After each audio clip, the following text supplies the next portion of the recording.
Hello বন্ধুরা, আজ চলে এসেছি নতুন একটা রেসিপি নিয়ে। এটা হচ্ছে ডিম মুসুরের বড়া। এই মুসুর ডালটা আধ ঘন্টা আমি ভিজে নিয়েছিলাম। তারপর লঙ্কা, আদা, পেঁয়াজ আর গোটা জিরে দিয়ে একটু মোটা মোটা করে পিষে নিয়েছি, ঠিক এভাবে।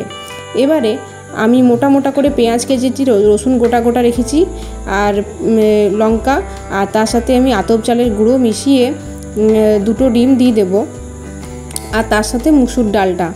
তো মুসুর ডাল দেওয়ার পর এটা লবণ পরিমাণ মতো আর হলুদ গুঁড়ো, গোটা জিরে গুঁড়ো সব দিয়ে ভালোভাবে মাখিয়ে নেওয়ার পর যদি দরকার হয় তাহলে একটু জল দিয়ে পাতলা করে নেবেন, ঠিক এইভাবে আমি যেমন দেখাচ্ছি।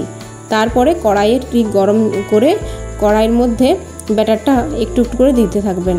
আপনারা বড় বড় করেও ভাজতে পারেন, ছোট ছোট করেও ভাজতে পারেন। আর এটা চায়ের সাথে খেতে খুব ভালো লাগে, আর এমনিও খেতে পারেন সস দিয়ে। তো এটা ট্রাই করবেন বন্ধুরা ঘরে, খুব সহজ একটা রেসিপি।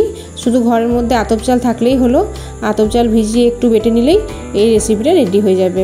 তো বন্ধুরা সঙ্গে থাকবেন, আমার ভিডিওগুলো দেখবেন, কমেন্ট করবেন, সাবস্ক্রাইব করবেন। আজকে আসি।